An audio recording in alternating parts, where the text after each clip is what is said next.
All Hit Radio.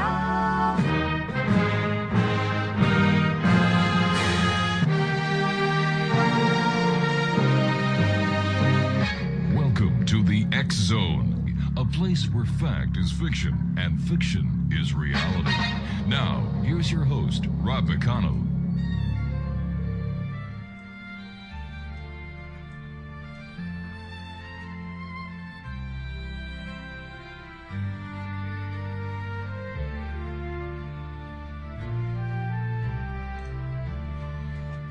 She left the port of Superior Town, her hold weighed down with steel. A proud old ship on the inland sea, with a heart of iron and keel. The winds, they whispered through November's chill as the skies began to moan, and the crew looked north through the gathering storm, far from their hearth and home. Oh, the lake was cold and the night was black, and the wind tore through her sails. She fought the waves till her stars... Welcome back to the X Zone, hour number 2 tonight, and we're coming to you still on the X Zone Broadcast Network, Talkstar Radio Network, Mutual Broadcast Network, Tuber, and on your hometown radio, Classic 1220 CFAJ AM here in St. Catharines, Ontario, Canada, streaming us on classic1220.ca. If you'd like to send me an email, xzone at xzoneradiotv.com, and on all social media sites, Xzone Radio TV. Well, our guest this hour is a man whose groundbreaking work has challenged the way science and spirituality interact. Matthew Alper, author of the internationally acclaimed book, The God Part of the Brain, explores one of humanity's oldest and deepest questions. Is our belief in God a product of biology or divine connection? Drawing from neuroscience, evolutionary psychology, and philosophy, Matthew presents compelling evidence that human spirituality may be a built-in survival mechanism and wired into our very DNA. His research has sparked debate among scientists, theologians, and believers around the world. Joining me now from Brooklyn, New York, is Matthew Alper to discuss the science behind faith, the biology of belief, and what it all means to the human soul. And Matthew, welcome back to the X Zone. Great seeing you, my friend. Lovely to see you again. Matthew, what was it that drove you to your book, The God Part? And the rather unique way that you look at it. Okay. Well, I think that I was a philosophical child, and I think that from the moment I understood death, and I was lying in my bed, maybe 5 years old, petting my cat, and I'd seen a couple goldfish flush down the toilet, for instance. You know, I'd hear hushed whispers when we would drive past cemeteries. And one night I was petting my cat, and it all kind of came together, and I was like, the cat's going to die. Like, she's not going to be here one day. I wasn't even thinking of me. I just thought, oh my God, I miss my cat already. And I ran with the cat to my mom, and I'm like, the cat's going to die. And she's like, what do you mean? The cat looks fine. I'm like, not today. You know, one day. And then it dawned on me that it was going to happen to all of us. And my mom, I think, just tried to calm me, and she, you know, offered me some very, you know, pleasant explanation of heaven, and we're all going to be in heaven. And I, you know, was a skeptical kid. My mom told me all sorts of stories to try to calm me down. And I was like, I don't know if I buy that one. And I'm certainly at least going to have to look into it. And then as I got older, the question never really subsided. I wanted to know, like, am I a spiritual being or am I a physical being? Am I here for another 50, 60 odd years, or am I here for all eternity? To me, that was the big question. You know, to heck with whether I want to be a doctor, a lawyer, or an artist. I want to know, like, what's going on here? What's my deal? So, you know, spent my teenage years studying a lot of science and philosophy and experimenting with psychedelic drugs and meditation, and kind of my philosophy was leave no stone unturned, just try to figure this out. And then it wasn't until later in my 20s, just kind of as a fluke of asking myself a question in a certain way, that a light bulb went off, and I was like, it's coming from in here. It's coming from in there. Well, let's start with the central premise here. What exactly do you mean by the God part of the brain? Right. So, basic evolutionary genetic Darwinian theory. If there's a physical trait that's universal to a species, it means it's genetically conceived. So, for instance, it's not an accident that all humans have a nose in the middle of their face, or all monarch butterflies have a very specific pattern on their wings. It's passed through the DNA. There's a science called sociobiology that says the same principle applies to universal behaviors. It's not an accident that all dogs bark and cats meow and beavers build dams. They're wired that way. It's passed through the DNA. These are inherited instincts. So since all behavior is generated from the brain, in, for instance, the case of cats meowing, it would suggest that somewhere in all cats' brains, there's a very specific part responsible for generating that particular behavior, what we could call the meow part of its brain. So in the case of humans, every human culture has language, suggesting similarly, we're a linguistic animal. We're wired for our linguistic abilities. With the help of neuroscience, we know about the Wernicke's area, the Broca's area, the angular gyrus, parts of the brain that are specific to our ability to comprehend or communicate language. If you damage one of those parts, get hit in the head, have a tumor that impinges on one of them, you'll suffer what's called a linguistic aphasia, some disability to your capacity to communicate or comprehend language. So I applied that principle to the fact that every human culture has believed in some form of a spiritual reality, suggesting human beings are genetically predisposed, that we're hardwired to believe in some version of a transcendental reality. And I write about it as an evolutionary adaptation, a coping mechanism that was selected into our species, wired into our consciousness to basically help us survive our unique awareness of death, to deal with existential anxiety. We have this built-in sense that even though we know the body will die, we have this sense that there's another component, spirit. Every culture has a word for it, that basically our spirit will persevere after physical death. And that comforts us. So kind of we don't have to deal with the existential fear anymore. So essentially, that's the premise of the God part of the brain, suggesting that there are parts of our brain that compel us to believe, to see the world with a spiritual lens. And that manifests in different ways. It manifests through all of our various world religions. Just like all culture, just like humans are wired for language, it's a cultural reality that we're born learning to speak French or Russian or English. No one's born French or Russian or English. We're taught those languages. Similarly, no one's born Jewish or Muslim or Christian. We're taught those paradigms, those mythological realities based on our society. So essentially what I'm saying is human beings are predisposed. There are parts of our brain that compel us basically to believe in various forms of magical thinking. It can come up as superstition. Every human culture believes in good luck and bad luck. It can come up in the paranormal. Every culture believes in the existence of like apparitions of spirits of the dead continuing on. And then in more conventional ways like religious belief, believing in gods, spirits, afterlives.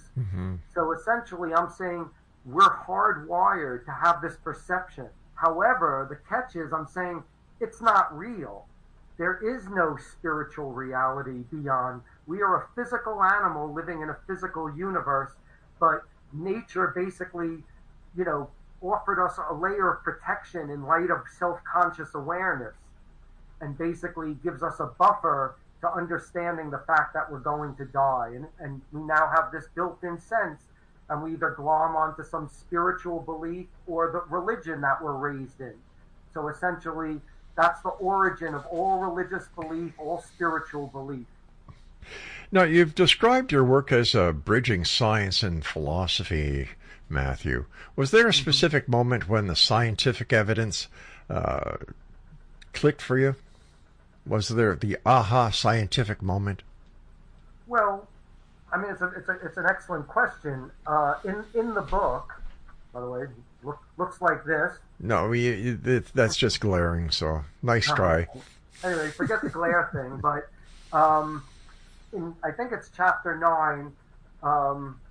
Essentially, it's earlier on. It's called God is Word, and yes, there was a specific moment where.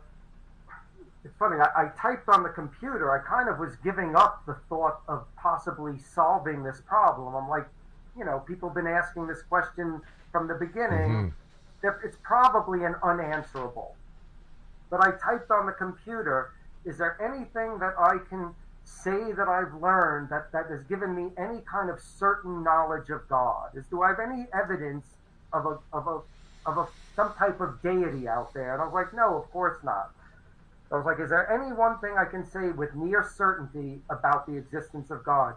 And then I had my epiphany, which was, I was like, oh my goodness, there is something I can say with near certainty about God. It's on the computer screen in front of me. God is a word. It's a linguistic reality. And it was like, God is a word. Mm-hmm. Empirically, I can see it. I can say it, I can touch it in Braille. And then I was like, okay, but moreover, it's a word that exists in every culture. Every human culture has a word for it and has gods that they worship. So I was like, my next step was, okay, what does science say about universal behavioral patterns, as I was just discussing earlier? And essentially, I made the connection. I was like, wow, it's a universal in every culture, meaning it's wired into us. It's coming from inside our brain. And when I made that connection, I wrote on a piece of scrap paper, I wrote the God part of the brain. I conceived of the title of my book that instant, and I pinned it into the corkboard above my computer, and I was like, I have to stop doing everything. I was living in Germany at the time, working for a film company. I just sold a screenplay to a film company, and this movie was being produced, and they offered me full-time work. I was going to live in Munich, and I told them, listen, I'm going back to New York. I have to write this book. I realized, like, this was my calling. This is why I studied philosophy all these years. All right, Matthew, we've got to take a break. Please stand by. Exonation Matthew Alper is our special guest. And if you'd like to find out more about Matthew, where you can get a copy of his book, all you need to do is go to his website, and it's www.thegodpart.com.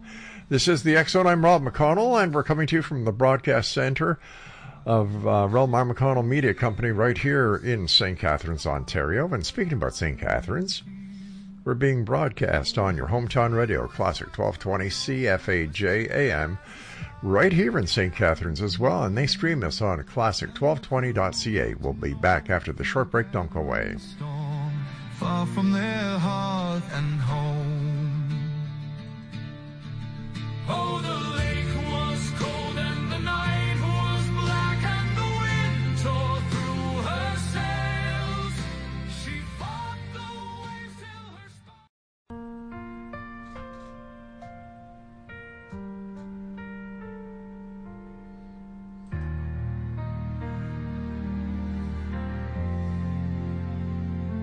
The snow falls down, the candles glow.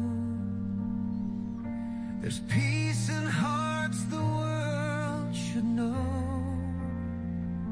A stranger smiles, a child believes, and love wraps softly like Christmas Eve.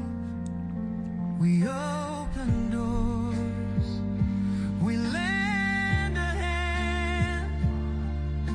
Together we learn to understand.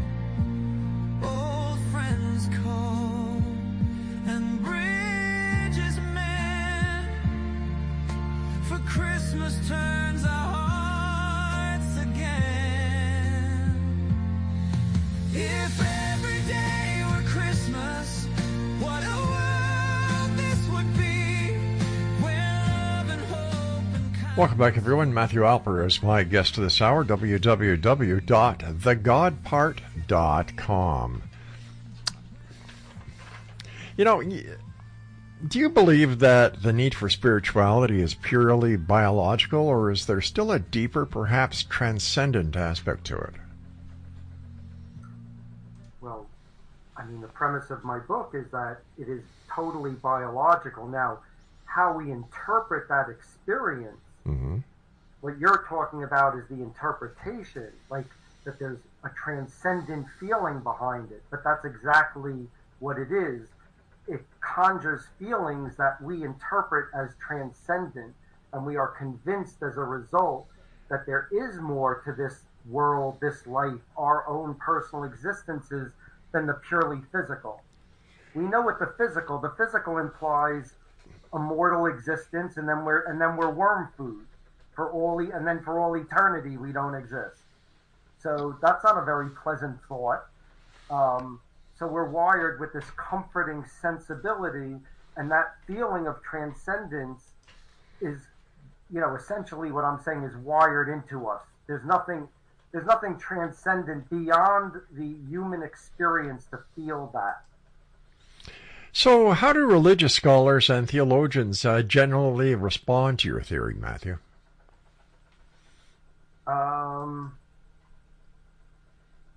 Sometimes by some version of flipping me the bird. Other times they find it a really interesting take. It depends how open-minded they are. It's been a mix. I mean, obviously, if they're truly a theologian and they truly believe in whatever religion they represent or that they are preaching, there's a conflict in their beliefs over mine, because I'm telling them whatever it is they believe, it's not real. Whatever religion is they're practicing, all of that is some myth, some book they read, someone told them it's the truth, and they're buying into it as if it's some ultimate truth. But how do you know you're right and they're wrong, and that they're not right and you're wrong?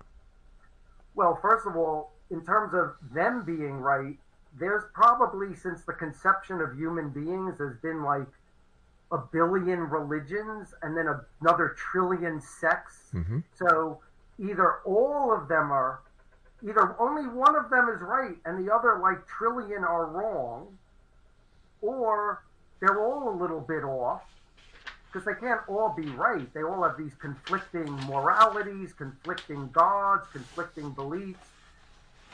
Now, I don't have a crystal ball that tells me that I, unlike other humans, have some vision of truth. However, I tend to buy into the paradigm of science. Okay, so how does science prove that you're right and everybody else is wrong? That's an excellent question. And that's, a good chunk of the book is filled with a combination of, there's 4 scientific arguments that I put in the book. There's the sociobiological, which is the one that we discussed, where I said basically the mere universality, which suggests that it's in our wiring. But then there's the neuroscience. They've been putting people in various scans while they're meditating, while they're praying, while they're having religious experiences.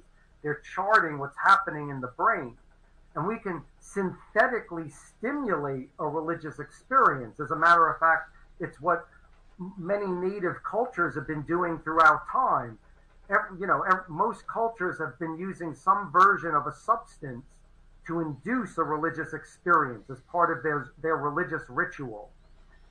So basically, it's chemistry that's eliciting a religious experience. So that's basically what's called ethnobotany.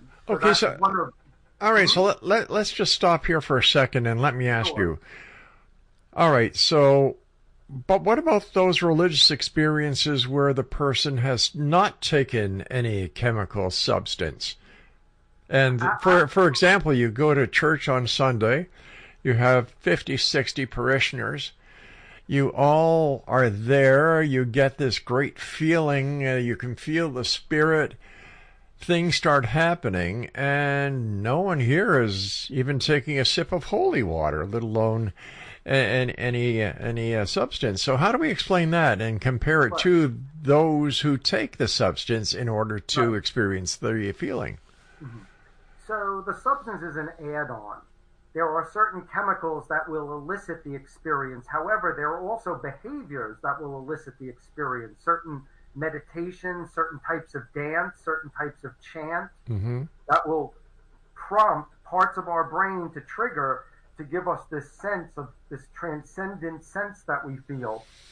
Now, the thing is, you have to also realize that every religion reports these experiences.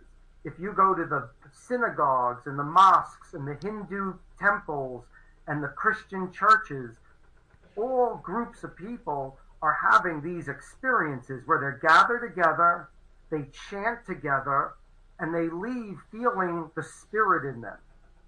Now, you've got the Christian spirit and the Jewish spirit and the Muslim spirit and the Hindu spirit, all these different groups with conflicting ideologies, none who would agree that the other's gods are real. But isn't it just a matter of interpretation on what or who God is when it comes to religions? Well, I don't think that the Pope would say that, because then he'd be saying we're on par with all religions. They're all the same. They're all equal. Like believing in Jesus is the same as believing in Zeus or Odin or Allah. Well, once again, isn't that just a matter of interpretation? Because when you look at Greek mythology, Christianity follows it very closely. In certain ways, absolutely. Yeah. There are definitely parts of the myth that were borrowed, for sure. I mean, in every Greek myth, what does Zeus do? He comes down, he sleeps with a mortal woman, and he has a demigod. Well, that's not, well, okay. I mean, that might not have been what you were talking about, but there's a lot of overlap in the stories, but those are just mythologies passed down. But, so look, the thing is, I can't show the existence of Zeus or Allah or Odin or Jesus. But what I can do is I can show you scans of people's brains that show when they have these types of experiences, regardless of what they believe in, the same thing is happening in the brain. Suggesting, again, that it's a neurophysiological experience as opposed to some actual truth. So, I can't speak for the truth, but I can only show you the scan that says, all right, when we have this type of religious experience, something very specific is happening in a very specific region in the brain. Okay. As a matter of fact, we can even trigger that experience electrically or with chemicals that will elicit a similar experience where the person will feel connected. There are types of epileptics. They're called temporal lobe epileptics. During their seizures, they have very intense religious experiences, and they basically report these experiences. And historians have calculated that everyone from Joan of Arc, Muhammad, Paul, were all epileptics. That there's things in historical writings that would suggest that they suffered from epilepsy. And we know there's a type of epilepsy that triggers these intense religious experiences where people feel like they saw some god. And they often create religions out of these experiences. But again, it's just a manifestation of a seizure, a phenomena happening in the brain. Okay, but let's take a look at, talking about historical events, let's take a look at the Lady of Fatima. Thousands. I'm not familiar. You're not familiar? The Lady of who? Our Lady of Fatima in Portugal. Tell me about the Lady of Fatima. Where thousands of people saw the Virgin Mary. Thousands. It's impossible that you have thousands of people having an epileptic seizure at the same time. Listen, I just saw an article. This is maybe, you could probably Google it. Maybe some of your guests have discussed it. But apparently in the Philippines over the summer, there was a cloud formation. That people interpret it as, if you look at the pictures, you could see how it could be like, a man with a beard. Mm-hmm. Anyway, people were prostate in the Philippines. Tens of thousands of people looked up and were convinced. Now, the thing is, if you go to a Muslim country, they're not going to see Jesus. They're going to see Muhammad in the sky. Right. So you have to wonder, there's a cultural relativity to all of our beliefs. If we were born 2,500 years ago, there was no Christianity. Oh, okay, but all right, but you were saying that, if I'm not mistaken, that these scans that are taken when people are having these religious experiences would indicate that there is something like an epileptic seizure going on. Am I correct? No, not necessarily. I'm just saying it's more of the evidence that people who have these particular types of seizures, we can connect the seizure. However, that's not to suggest that people who have religious experience are all in the middle of a seizure. Most of them are not. Most of them are so beholden to their beliefs that they'll see their God, whoever it is, they'll see their God in a peanut butter sandwich. They'll see it in a cloud. They'll see it in the bark on a tree. And there have been many instances in every culture where someone found a tree and was like, that's Muhammad in the bark. That's Mary in the bark of the tree. Right. People will line up for miles to touch the bark. They'll cry. They could start bleeding just out of the mere emotionality of having that experience. But it doesn't it doesn't prove the existence of the thing that they're worshiping. But does it disprove it? It absolutely does not disprove it. But the only thing what we could, look, you can't disprove, like right now, I could not prove that there isn't an invisible leprechaun dancing on my head. I will never, if I lived for all eternity, I'll never be able to prove that there is not. Well, I can prove one thing, that my producer is telling me I have to take a break. Exonation, our guest this hour is Matthew Alper, www.thegodpart.com, and we'll both be back on the other side of this break as we continue here in the X Zone from our broadcast center and studios in St. Catharines, Ontario, Canada. And you're listening to us on your hometown radio, Classic 1220 CFAJ AM in St. Catharines, streaming us on classic1220.ca. Snow falls down, the candles glow. There's peace in hearts the world should know. A stranger smiles, a child.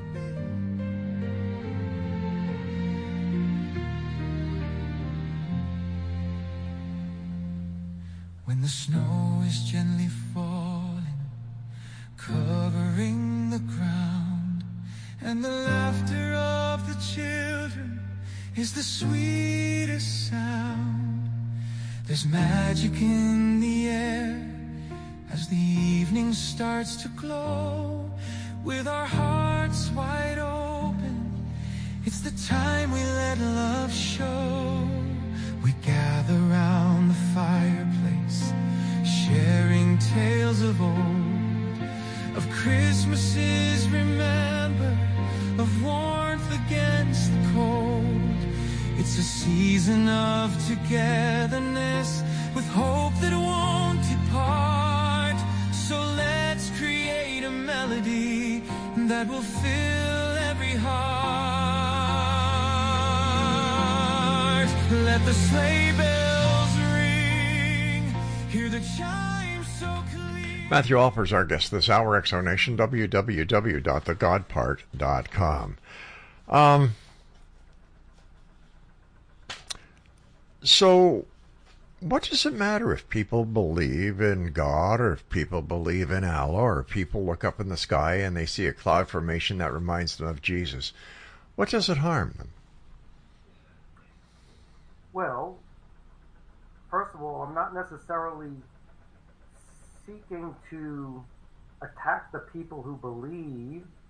I'm just meaning to point out the neuroscientific data and phenomena that might be behind all of these various beliefs. Now, at the same time, I do believe that in many ways, this religious function, this instinct to believe and to create a mythology and a belief system, has throughout human history led us to a series of continued conflicts and discriminations and biases against one another. So, look, maybe when we were first evolving as a species and we were these disparate nomadic tribes spread across the world, varying belief systems wasn't an issue. But once we started like living amongst one another, and our belief systems were now kind of overlapping geographically, it seems like it keeps compelling us towards these tribalistic behaviors, which lead to hatred, killing thy neighbor, war.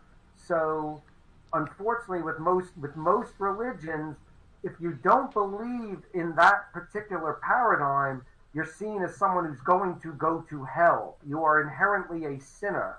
So, how productive is that? We're living on a planet with all these belief systems telling their neighbors, by the way, you're going to hell. But, we can say the same thing about people who enjoy Sunday night or Sunday afternoon football, one team against the other. You've got rivalry there. You've got rivalry in schools. You've got rivalry in the military for promotions. Okay.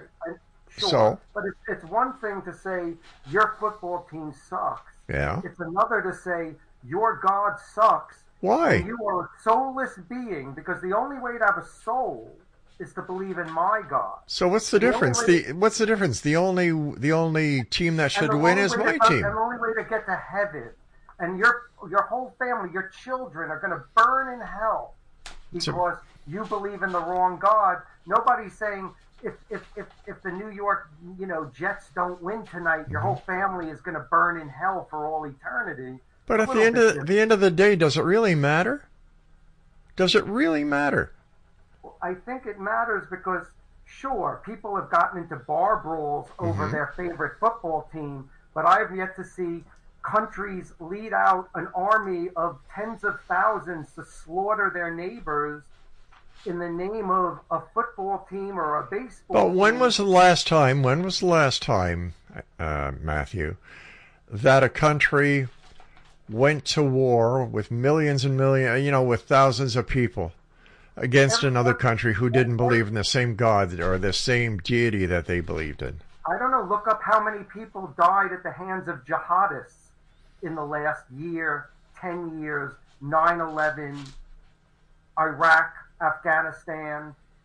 It's not like it went away. I mean, sure, it hasn't been a crusade, right, where like the armies of Europe assembled and marched across all of Europe to go kill their neighbor, someone on the other side of the continent. But religious war, religious hatred, and murder of one religion over another, that never dwindled at all. Like I said, if we just look up how many jihadists died, let's look at it another way. You had Hitler who killed so many Jews, and that wasn't religious. Well, it actually was. He had convinced it wasn't based in a conventional religion. He wasn't like, we're doing this in the name of Muhammad or Jesus or anyone like that. However, his whole basis was based in this notion that, what was it, the Siegfried tales, this notion that the Germans go back to a super race connected, that they are born from gods, that they are a super ethnic race of people. And basically, Hitler had a cult. That's the difference. An individual can have a cult, and it's utilizing the same instincts that draw people into religion. The need to feel that they belong to some belief system that they feel empowers them, especially if they're feeling particularly disempowered, like the Germans did after World War I, where they, and I'm not excusing what they did by any means, but the Germans were the victims of, French punitive, damages after World War I, and they were a suffering people, which made them very vulnerable to a clown demagogue who fed them nonsense and marched them to their deaths. But it was the same kind of religious behavior. There are religious behaviors that happen in any number of forms that don't necessarily reflect on the conventional religions we're most familiar with. But Hitler had convinced those people that they were a super race connected to Siegfried, an ancient god. All right, throughout history, there have been gods all over the place. You had the gods of the Egyptians, you had the gods of the Greeks, you had the gods of the Catholics and Protestants and the Hebrews and so on. Big deal. Isn't that a person's right to believe in what they want to believe in? Again, I'm not, as far as rights go, I am by no means advocating that religion should be made illegal and people who believe in some god should go to prison or be punished in any way. Again, all I'm really trying to do is illustrate that it's very possible that the fact that we all tend to believe in these various gods is because we're wired that way. And if we are wired that way, if it is an instinct, perhaps we should look into the instinct, and perhaps we can use that knowledge to tone down the more destructive elements of our beliefs. Because unfortunately, at the end of the day, yes, believing in the various belief systems that most of us do has caused conflict, has caused homophobia, misogyny. But it's also produced loving neighborhoods, people who do good for others. The aspects of community, working within a community, helping the poor, feeding the hungry, housing the homeless. That is brought on by religion as well. So, again, I'm not universally condemning religion. Okay. I'm trying to put a spotlight on the fact that it's possible that what we believe isn't real, okay, but that we're wired to be prompted to find a belief system and glom onto it, usually the one that our parents told us was the truth, which we then accept because we didn't know any better, but essentially that it's a human phenomena. But what about the people? What about the people who may have been raised in a Protestant home, who find that no, just isn't for me, and they go and experiment and investigate other religions? If in fact they were hardwired, like you're saying they are, would they not stick with that religion that they were brought into through hook or by crook? No, not necessarily. They're wired to believe in something, but let's say for whatever reason their childhood didn't sync what they learned in childhood, or their own personal predispositions don't align with certain belief systems.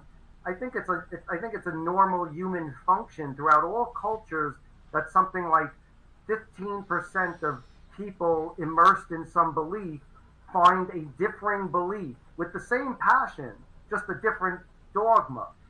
So for whatever reason, it seems to be fairly constant in all cultures that there are some people, maybe they're the people who feel that they're outsiders, so they don't feel connected to the church that most of their community believe in. They feel that they'll feel more, I don't know, interesting if they, sort of go the opposite direction and take on a different belief system for whatever reason. But it's all still part of the same phenomena. They're finding a belief system. What about those who turn to atheism? They don't want to believe in anything. Are they short-circuiting? Again, good question. So, chapter 9 of my book, Why Are There Atheists? So, essentially, for every cognitive trait, for any trait that humans possess, any species, we fall into a bell curve.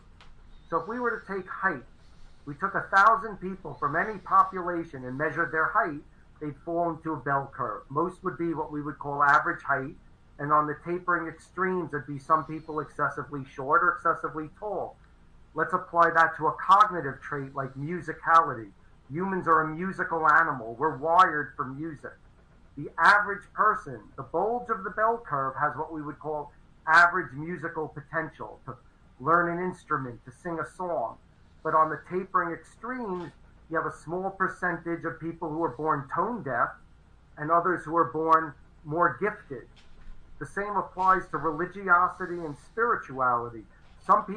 Most of us are born with sort of average compulsion to believe in a religion, believe in some system, spiritual system, and whereas you have a minority of people on either side, some who are born very religious and some who are born like spiritually tone deaf. They don't get it, they don't care. Religion will never play a role in their life. So it's not that they're defective or broken, it's just part of our genetics. We're all in a spectrum of a version of everything.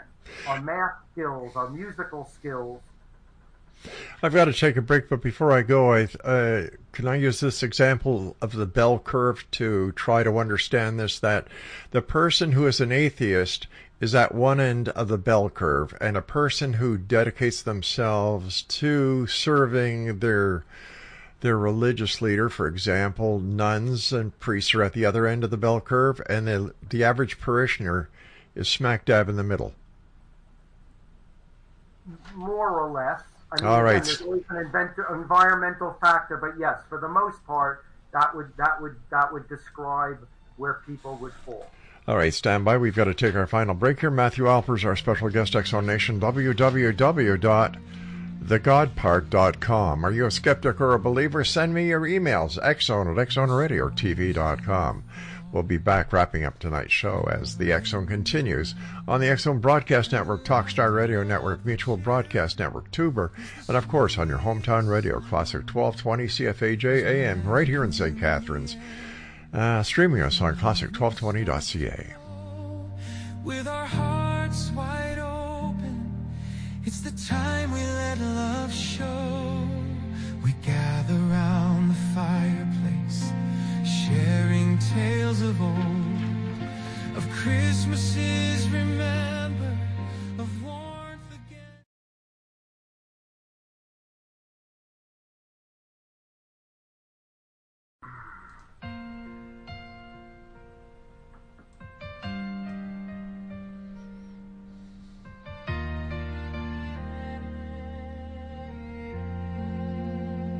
2,000 years have come and gone since that star first led them on. From Bethlehem to hearts of men, my story's told again and again. The candles glow, the choirs sing, and still they search for what I bring.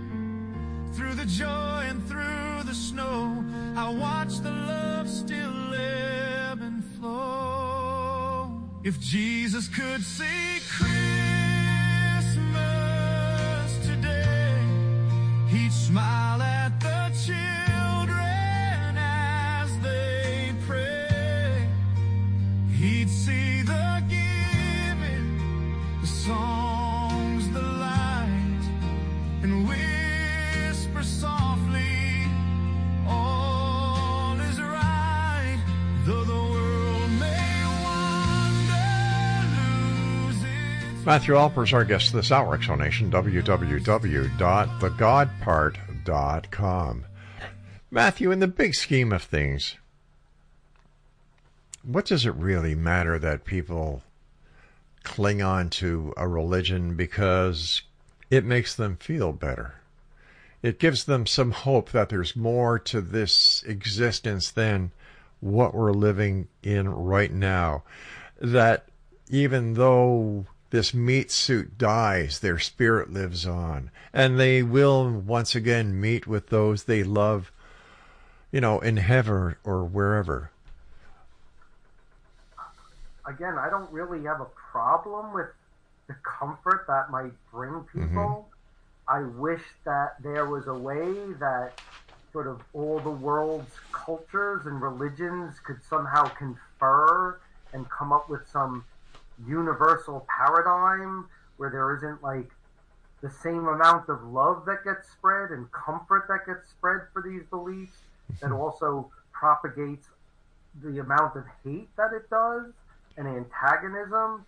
And if there was a way for humans to come up with some universal belief system, for instance, where it didn't involve hating thy neighbor or hating the person who believed in something other than what you do, I would have much less of an issue with it.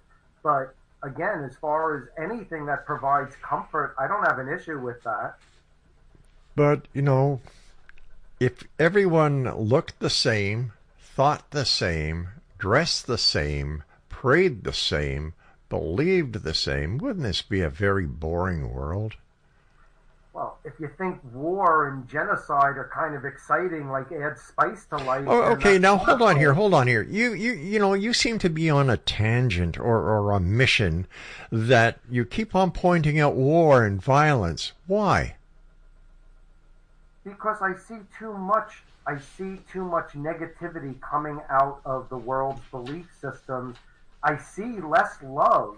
I see a lot less love thy neighbor than, honestly, in my experience, I think I see more hate thy neighbor, alienate thy neighbor. Have you ever been the target of hate? Not really, not personally. But, I used to be a history teacher. I studied world cultures. Yeah. And in doing so, I found that history is just pockmarked with the worst deeds, often, promoted by various religions, the murder of neighbors, Protestants and Catholics, the list goes on of all the various sects that have. But we can look at nature itself, and it's also inherent in nature. For example, if you put two male betta fish in the same tank, one will kill the other. And there's other examples of the animal kingdom where you have the same thing, the insect world where you have the same thing. So it's just not inherent in humans. This is a natural trait.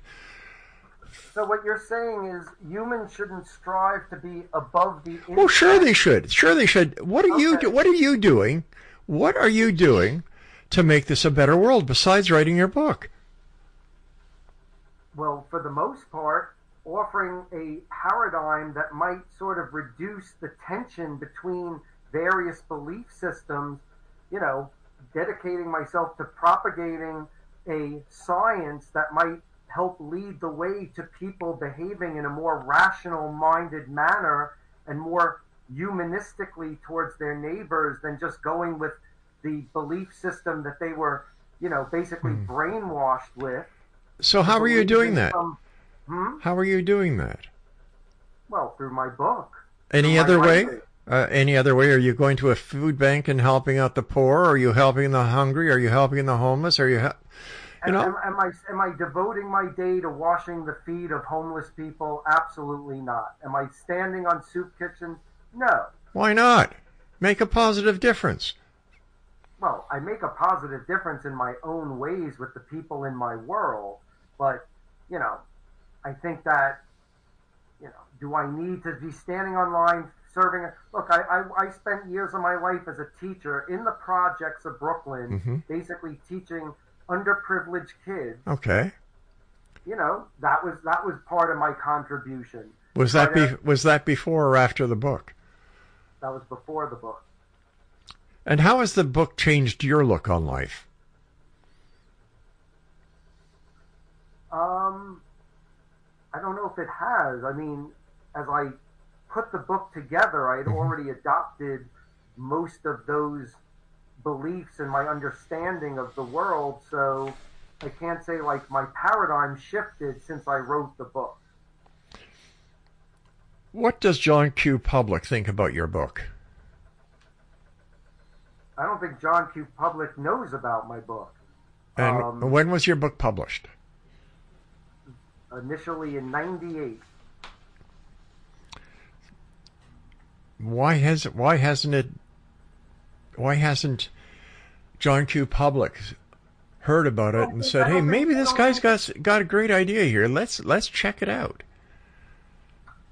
Well, first of all, you'd have to talk to the publicity department at my, publisher for starts, but also it's, it's academic. A lot of people see a book about neuroscience and genetics and philosophy, and they, kind of veer away thinking, oh, that's not for me, or it's just going to be another stuffy book and I'm not going to understand it. So John Q. Public, they're reading Harry Potter. They're looking at other things. They're not necessarily looking at the God part of the brain, but, those who have looked for the most part. I mean, you know, I've got lots of very positive reviews. People that do say that it changed their lives for the better in many ways. Gave them a sense of comfort in their own disbelief, for instance. Wouldn't the Bible give them the same feeling of peace and serenity? It would give them a different kind of peace and serenity. The kind of peace and serenity one gains from feeling that they've learned something based in science and knowledge and philosophy, as opposed to like a tale that says you're going to float around on a cloud for all eternity. That provides a certain degree of comfort for people, but there are people who find comfort in rationality. But doesn't science now also agree that at the time of death there is a 7-gram weight difference missing out of that person's body weight, and that doctors and scientists agree that there is something called a spirit? Absolutely not. I beg to differ, sir. We've had scientists on the show. We've had doctors on this show. You might have, sure.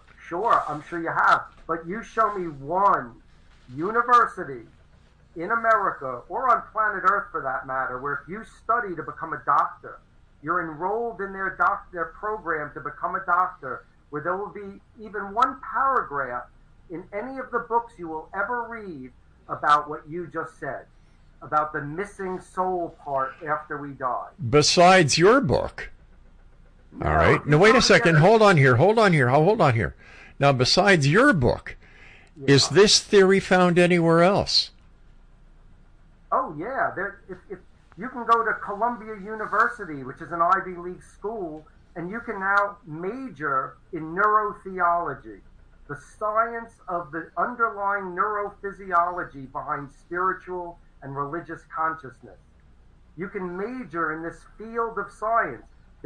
My book was the first. There's about 1,000 books about the biology of belief, the neuroscience of belief. Literally hundreds. And what have they accomplished? And what have these thousands of books accomplished? Have they made the difference that you're all saying that should happen, that because of religion there are so many, throughout history? I don't expect to move the needle. See, here's the thing. Humans are wired. You can't screw with nature. So I believe that humans are wired to believe in things. That there's no way we could ever eradicate that beliefs, that need to believe. We will never eradicate beliefs in the supernatural, in superstition, in good luck, in bad luck. So I'm really just, I'm kind of speaking to a very particular crowd who are open to embracing new scientific ideas. But do I expect to move the needle or change human nature? No. So you don't believe in Santa Claus then, huh? I'm one of those grumpy Ebenezer Scrooge types. Do you have any children? No. When you were a teacher at school, did your children, your students ever do Christmas stuff? Did they put a tree up? Did they do Christmas decorations in the classroom? Yeah. Did you? No. No, eh? Why not? Because that's not my place. And they're children. But that's what you believe. I believe all sorts of things that I might not think are appropriate to talk about in front of children, be it my politics or my religious beliefs. That's not my place. These were fifth graders, 10 and 11-year-olds in the projects of Brooklyn, and then they were high school students for history. Right. And plus, it's not my place. We've got about 50 seconds left. What message would you like to leave with the X Zone Nation tonight? Well, I would like to just leave that, if it seemed like in any way that I have an antagonism towards anyone who believes in anything, I don't.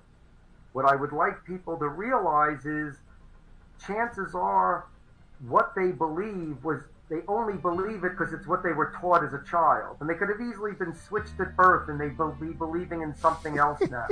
So to accept the relativity of their beliefs and try to maybe use that to be more tolerant of those who believe other things. Matthew, thank you so much for joining us tonight on X Zone Nation. If you'd like to find out more about our guest this hour, Matthew Alper, visit his website, thegodpart.com.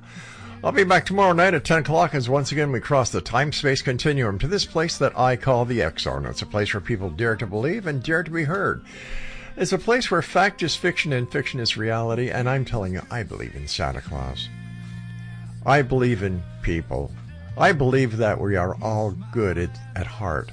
Yes, there are the bad apples, but even a bad apple, you take the seeds out, you plant that seed, you'll get a good apple tree. So until tomorrow night, my friends, always remember to keep your eyes to the sky and your heart to the light. Good night, everyone. Though the